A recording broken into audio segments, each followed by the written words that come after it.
Bonsoir, bienvenue sur le plateau du grand débat de Village Semences by Semae. Nous allons parler ce soir d'un sujet ô combien sensible dans l'agriculture, celui des NBT. Alors pour vous donner un peu la tonalité de ce qui se dit autour des NBT, je vais prendre deux exemples, deux titres. Un titre d'un magazine, l'Usine Nouvelle, qui titrait récemment Néo-GM avec un point d'interrogation. Et puis le Dauphiné Libéré posait récemment cette question, OGM ou technique révolutionnaire. Alors, on va essayer de vous apporter toutes les réponses sur les NBT avec nos deux invités. Pierre Deveau, bonsoir. Bonsoir. Vous êtes directeur recherche et innovation chez Florimond-Després, donc dans le secteur des semences. Et Christophe Boisard, bonsoir Christophe. Bonsoir. Vous êtes agriculteur près d'Abbeville, vous produisez notamment du blé, du lin et de la chicorée. Alors Pierre, on va essayer d'être clair tout de suite et comme j'ai dit toujours, pour qu'on comprenne bien, pour que nos amis téléspectateurs comprennent bien, parlez-moi comme un enfant de 5 ans. Les NBT, c'est quoi? Alors, les NBT sont des outils qui permettent de modifier le génome, la séquence de l'ADN, et d'avoir en conséquence donc, des caractères nouveaux qui vont se présenter sur la plante. Et quelle est la différence avec les OGM? Alors, les OGM, on va prendre une certaine séquence qui code par exemple pour un gène et on va l'introduire dans le génome de la plante. Alors qu'avec les NBT, on va changer par exemple certaines bases, on va supprimer des bases pour avoir des caractères... Parlez bien près de votre micro parce qu'on ne vous entend pas très bien. D'accord. Voilà. Donc vous disiez? Oui, donc en fait les OGM, on va prendre une séquence d'ADN qu'on va introduire dans le génome de la plante. Donc NBT, cette séquence d'ADN peut venir de n'importe où, d'une autre plante ou d'autre chose? Tout à fait, d'une autre plante. Avec les NBT, on va venir modifier quelques séquences d'ADN. On va pouvoir retirer par exemple une base, deux bases. Un exemple, récemment, une équipe chinoise a montré qu'en enlevant une seule base dans le génome du blé, qui fait 17 milliards de paires de bases, en changeant une seule base, en la retirant, on avait une augmentation du nombre d'épillets, donc une augmentation du rendement chez le blé. Uniquement sur une base sur 17 milliards. Mais alors, une base sur 17 milliards, c'est un travail de fou pour identifier justement la base qu'il faut modifier. Alors, il faut connaître bien entendu la séquence du génome à modifier. Donc après, on prend des outils, donc des ARN qui vont être spécifiques et qui vont permettre de reconnaître l'endroit où on va aller modifier cette base. Les ARN, c'est quoi? On pourrait synthétiser en disant que c'est comme un ciseau? Alors, en fait, le ciseau, c'est l'enzyme qui va venir couper l'ADN. L'ARN, c'est le guide qui va venir se coller sur l'ADN pour le changer en un point très précis. Donc on pourrait dire finalement qu'avec ce système, vous faites ce que la nature aurait peut-être pu faire en quelques dizaines ou quelques centaines d'années. Exactement. Et en fait, ça peut être aussi des outils pour repérer des séquences, voir un peu quelle est l'expression de cette séquence sur le phénotype, sur la plante, pour pouvoir aller rechercher des séquences identiques dans des accessions sauvages et pouvoir les introduire dans le matériel élite par croisement. Donc c'est aussi un outil pour voir la fonction des gènes, en fait. Christophe, votre sentiment, vous, sur les NBT, et surtout quand on dit ouais, les NBT c'est bien gentil, mais c'est des OGM cachés? Pas tout à fait. Comme le disait M. Deveau, en fin de compte, les OGM, on passe la barrière des espèces, ce qui n'est pas le cas du tout avec tout ce qui est l'édition génomique. En fin de compte, l'édition génomique, c'est une thérapie, c'est l'équivalent d'une thérapie génique, en fin de compte, comme ça se développe de plus en plus en médecine. C'est-à-dire qu'en fin de compte, c'est pas parce qu'on traite certains problèmes génétiques avec une thérapie génique que la personne n'est plus un humain. Donc on est vraiment sur... on modifie de manière très fine, mais on n'introduit pas de séquences ADN étrangères, donc on n'a rien à voir. Et puis je pense que ce qui est important, enfin là on parle technique, mais ce qui est important c'est surtout la finalité en fin de compte de tout ça. C'est-à-dire que les NBT sont un moyen, à mon avis, et c'est partagé par un grand nombre de chercheurs, de responsables, même de politiques, c'est un moyen pour demain bâtir une agriculture beaucoup plus durable, face notamment aussi au changement climatique. En fin de compte, la différence, c'est que En gros, en sélection des plantes, on va améliorer tout doucement les plantes. Mais là, en fin de compte, donc on va faire des croisements. Par exemple, les croisements, le problème, c'est qu'on prend la moitié du père, la moitié de la mère. Et des moments, le petit bout qui nous intéresse, en fin de compte, c'est presque rien. Et donc là, l'intérêt avec des techniques de type édition génomique, c'est vraiment de cibler une caractéristique très particulière. Par exemple, une résistance à un virus. Ça peut être une résistance aux fortes températures. Enfin, il y a un éventail de possibilités énorme et clairement, c'est une grosse piste d'amélioration, de durabilité de l'agriculture au niveau mondial. Et ça serait dommage que l'Europe et la France n'y participent pas. Justement, vous le dites, hein, l'Europe, il y a un problème parce que pour le moment, NBT, OGM, même combat du strict point de vue réglementaire. Oui, tout à fait. En fait, il y a eu la décision de la Cour de justice de l'Union européenne le 25 juillet 2018 qui a considéré que les NBT, dont la technologie a été mise en place après l'année 2001, donc est considéré comme des outils pour fabriquer des OGM, quoi, en fait. Hein. Alors, il faudrait peut-être... oui. Si je puis me permettre, parce que c'est là où la décision de la Cour de justice est un peu incroyable. C'est-à-dire que si on lit le texte initial, en fin de compte, il nous dit que tout produit issu de mutagénèse est un OGM. Et en gros, si la mutagénèse, enfin si la technique de mutagénèse est ancienne, en fin de compte, on n'est pas obligé de le réglementer. En fin de compte, il faut savoir que dans votre assiette, vous rencontrez beaucoup d'aliments issus de cette mutagénèse. Manger un pamplemousse rose, c'est issu de mutagénèse. Il y a un grand nombre de variétés de blé dur, le riz de Camargue. Donc la mutagénèse est quelque chose qui a été utilisé beaucoup par les chercheurs. On a perdu un peu l'historique ou la connaissance de ça.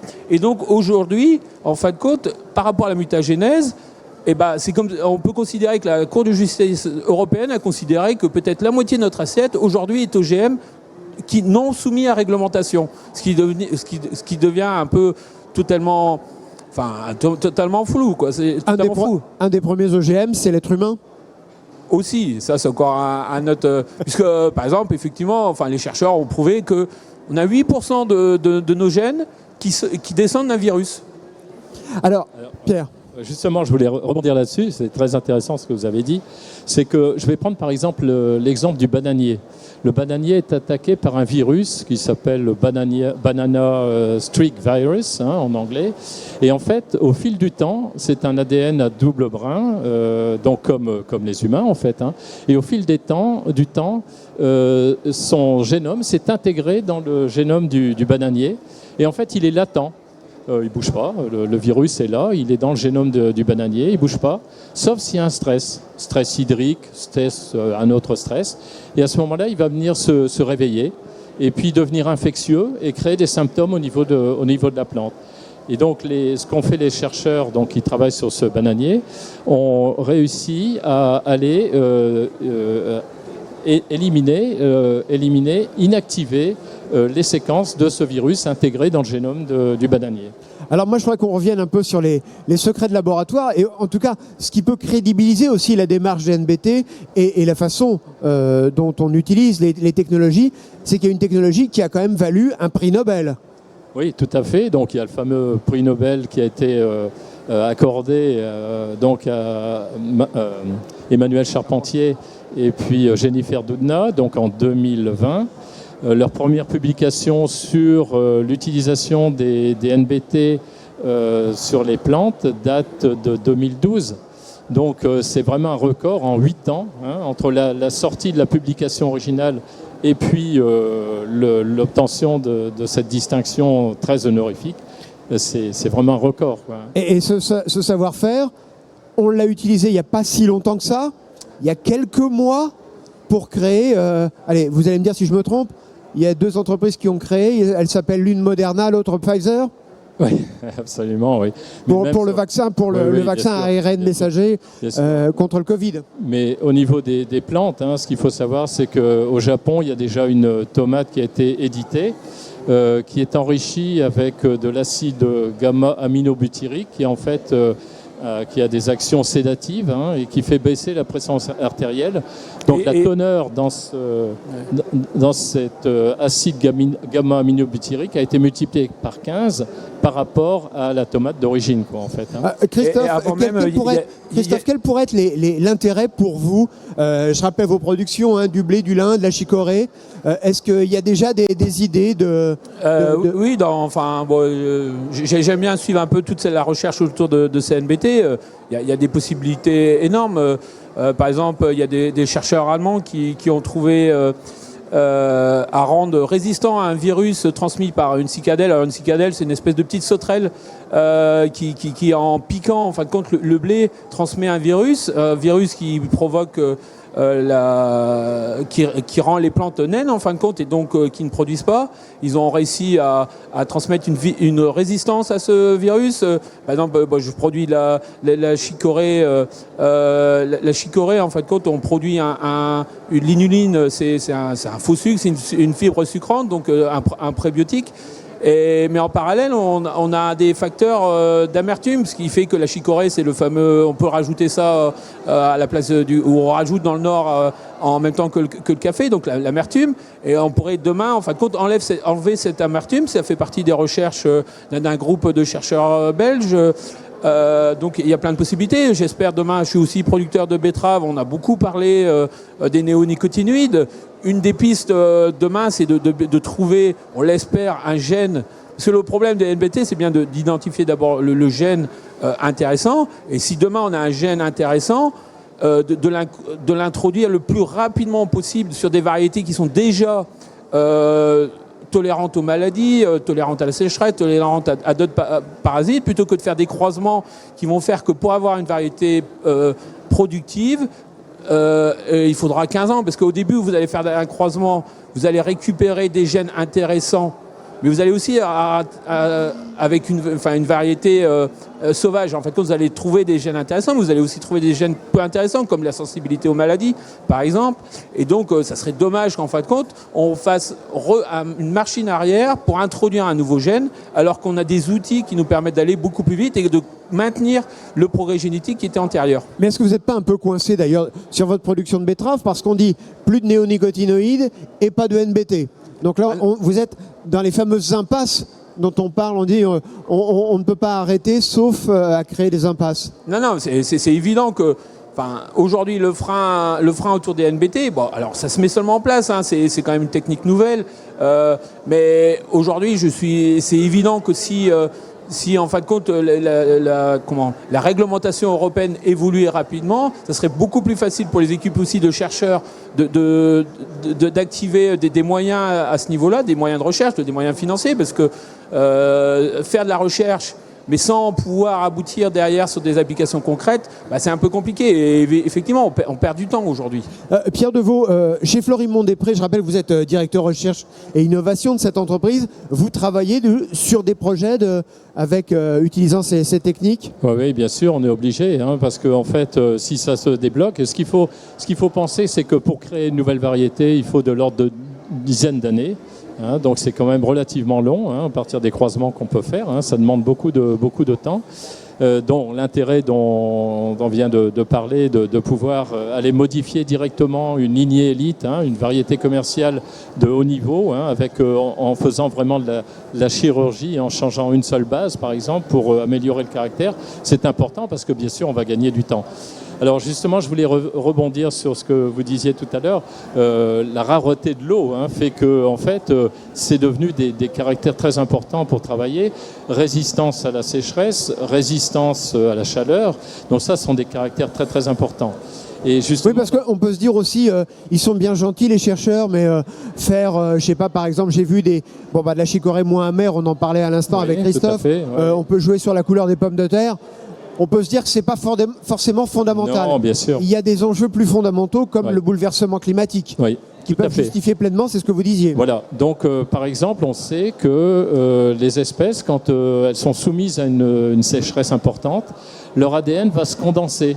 Et en fait, ça va arrêter la croissance de la plante.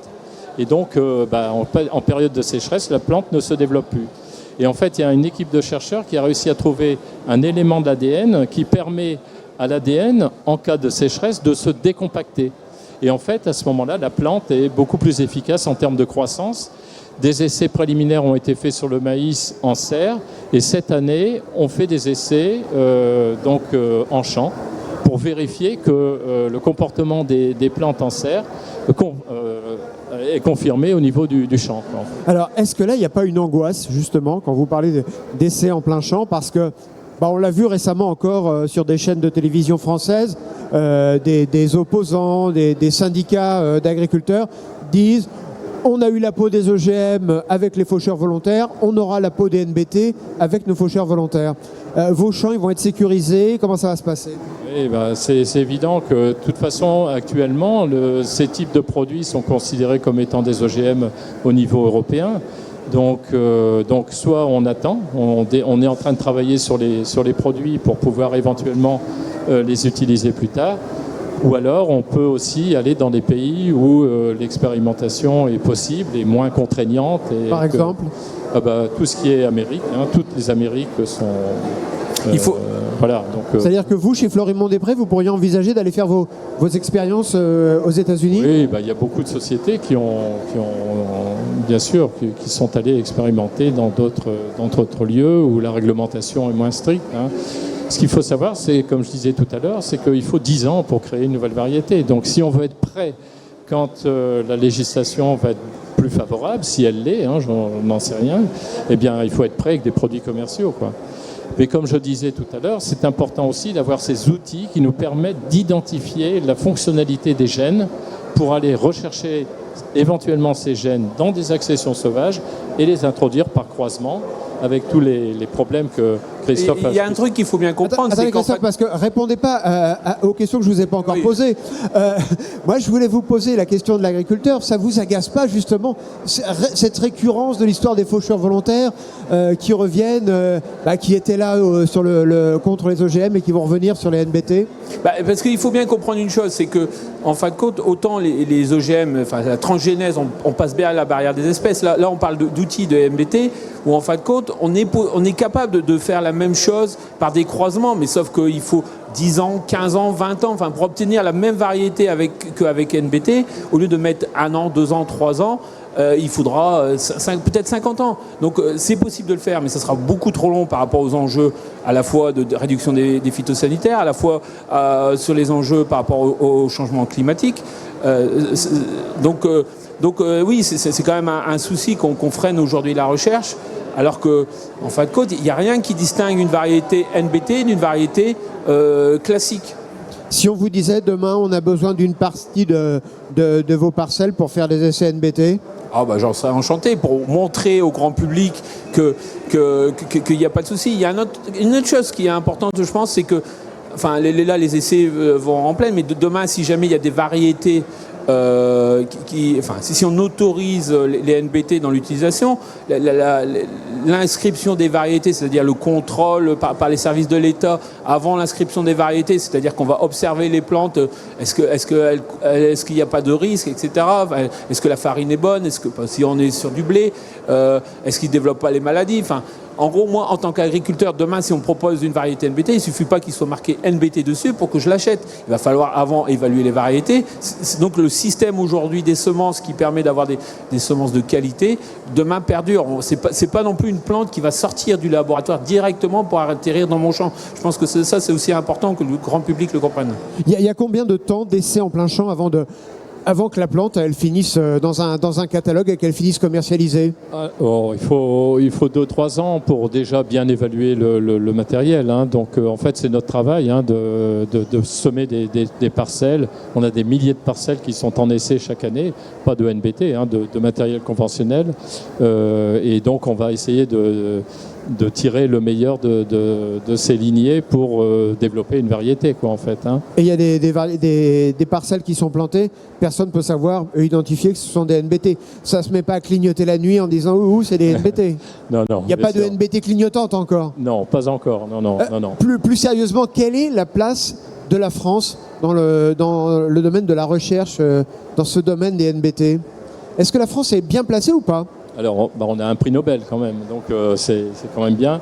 Bien sûr, ce sont des outils qui sont peu chers en fait, faciles à développer, faciles pour certaines espèces, un petit peu plus difficiles pour d'autres. Ce qu'il faut, c'est avoir vraiment la connaissance du génome, savoir où on va aller faire une mutation bien précise, donc connaître les gènes, connaître la fonction des gènes, et on peut aller à ce moment-là modifier ces séquences. Donc comme ce sont des outils qui marchent relativement bien pour certaines espèces, pratiquement tous les laboratoires, les petits laboratoires, sont équipés pour pouvoir faire des NBT. Vous êtes équipé pour ? Ah bah oui, bien sûr, c'est des cultures de culture in vitro, une connaissance du génome, donc tout ce qui est séquençage des génomes. Actuellement, s'il faut remonter à quelques années, on a séquencé un génome de blé, donc c'était un consortium international. Maintenant, on en a plus de 10. Donc vous voyez, pourtant un génome qui est colossal, puisqu'il fait 17 milliards de paires de bases, eh bien actuellement, grâce à une initiative mondiale, on a une dizaine de génotypes, enfin de variétés de blé qui sont séquencés entièrement. Alors quand on voit un consortium international, comme vous le dites, ceux qui utilisent après au final le blé, c'est qui ? Ça reste du labo, ça part dans un pays bien déterminé ? Alors actuellement, on n'a pas encore de blé réellement issu de NBT, mais bon, ça va venir forcément. Et donc, et les droits de propriété, c'est qui quand c'est un groupe mondial comme ça ? Ah, alors, bon, donc... la propriété intellectuelle, si je puis dire. Alors, la propriété intellectuelle, c'est... en fait, nous, ce qu'on essaye de se cantonner, c'est au certificat d'obtention végétale. C'est-à-dire qu'un sélectionneur peut utiliser une variété d'un concurrent pour la croiser avec son matériel ou un matériel d'un autre concurrent et créer une nouvelle variété. Quand il y a une licence derrière, c'est-à-dire que, par exemple, le trait, le caractère est breveté. À ce moment-là, il faut négocier avec le détenteur du brevet pour obtenir une licence, pour pouvoir utiliser ce trait dans le matériel. Alors, vous le disiez, le prix Nobel, il était en partie français. Les NBT, on utilise ces technologies en France. En matière de production de semences, quels sont nos principaux concurrents dans le monde merveilleux des NBT ? Alors c'est les Américains ? Les Américains, les Chinois, ça c'est évident. Les Japonais aussi, qui se sont bien lancés. Il y a quand même pas mal de travaux actuellement qui sont faits en Angleterre du fait du Brexit. Ils se sont libérés des contraintes européennes. Donc il y a beaucoup de programmes qui se montent en Angleterre.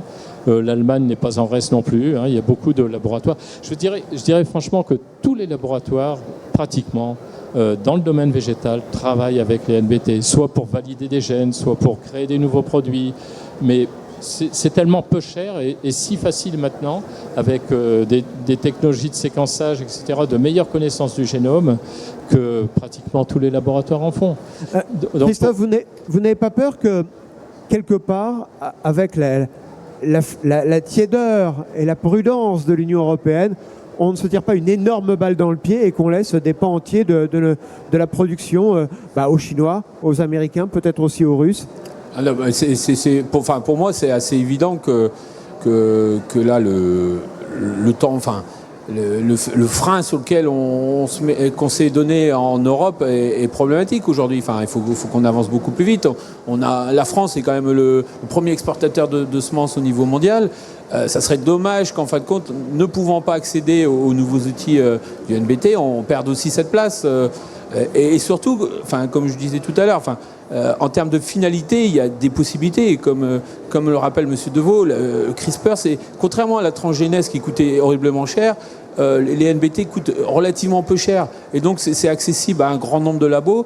Il y a beaucoup d'équipes aussi en Afrique qui font, moi qui suis ça un peu de près, il y a des travaux sur le manioc, par exemple, il y a une population qui a des problèmes avec le manioc parce qu'il contient du cyanure, le manioc. Et donc quand vous le cuisez mal, en fin de compte, les populations qui mangent que du manioc, en fin de compte, ils attrapent à force une maladie, à force de manger du cyanure.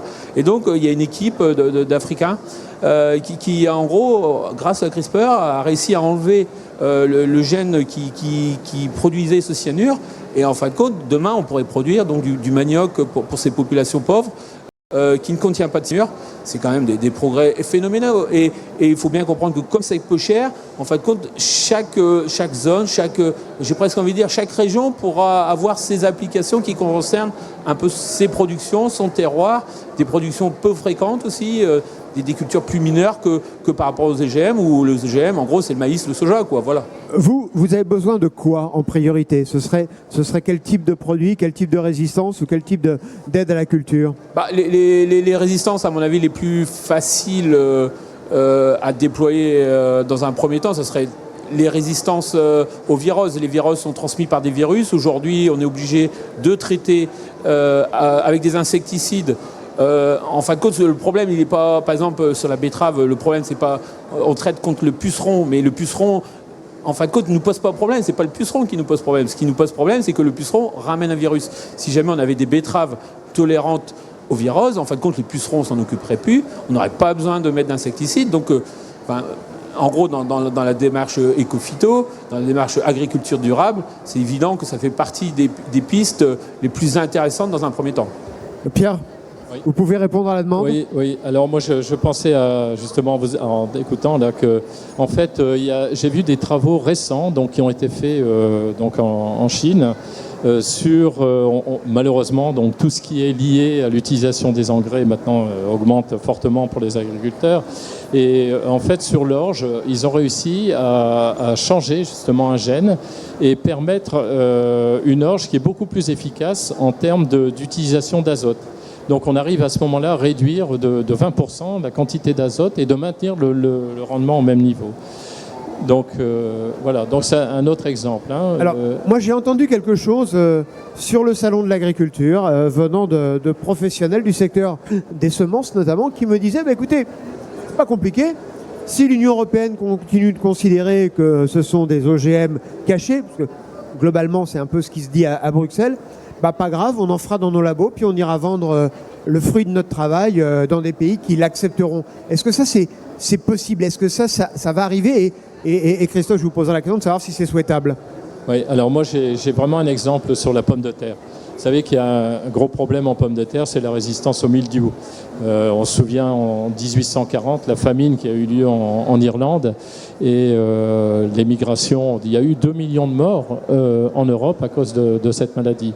Et en fait, il y a une migration massive des Irlandais à l'époque aux États-Unis. Donc en fait, il y a un chercheur du Centre international de la pomme de terre qui a réussi par cysgenèse, alors c'est pas des NPT, c'est de la cysgenèse, à introduire en même temps 3 gènes conférant la résistance au mildiou. Et on a vu les essais au champ, c'est remarquable, quoi. Donc j'ai discuté un petit peu avec lui, il dit écoutez, si on n'en veut pas en Europe, on ira les développer ailleurs. Et voilà, c'est ça la situation, quoi. Et Christophe, comme je le disais tout à l'heure, on se tirera de nouveau une balle dans le pied. Non, c'est évident. Et puis, en gros, c'est quand même dommage d'avoir un outil parce que c'est bien ce qui est important. En fin de compte, les NBT, c'est de la technique. Ce qui est important, c'est bien la finalité. C'est dommage de se priver de variétés tolérantes aux virus qui évitent des phytosanitaires, de se priver de variétés plus résistantes à la sécheresse, plus résistantes aux coups de chaleur, qui nécessitent moins d'engrais, moins d'eau. Enfin, tout ça, c'est des perspectives. Alors, ça n'a que 10 ans. Je ne sais pas si on se rend compte. C'est une technique. Elle a été découverte il y a 10 ans. On commence à voir les premières applications. Le premier aliment issu de CRISPR, c'est une huile de soja avec un meilleur profil d'acide gras pour la santé du consommateur. C'est très utilisé aux États-Unis. Voilà. Puisque là-bas, en fin de compte, autant nous, c'est plutôt l'huile d'olive, l'huile de colza, l'huile de tournesol qui correspondent en fin de compte aux cultures qu'on produit chez nous. Mais les Américains, vu leur climat, la base, c'est de l'huile de soja et donc ils produisent du soja. C'est 50% des huiles consommées aux États-Unis. Et donc ils ont au même titre qu'on l'a aussi, au même titre que le tournesol, il y a des tournesols aujourd'hui oléiques sur le marché qui sont issus de mutagénèse aléatoire. Ça se passe en France. On pourrait aussi considérer que c'est un OGM caché d'après la définition de la Cour européenne. On pourrait presque considérer que c'est un OGM caché.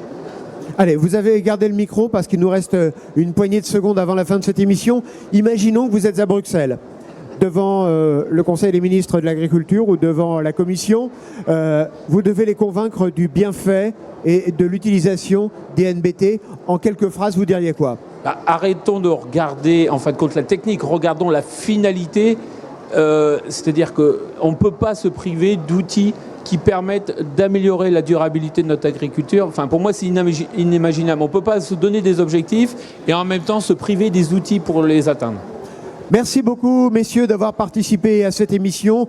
Bien évidemment, on sera amené à reparler du dossier NBT dans les prochains jours, les prochains mois et peut-être au prochain salon de l'agriculture. Je vous souhaite une très bonne soirée. Je vous dis à demain. Au revoir. Merci, au revoir.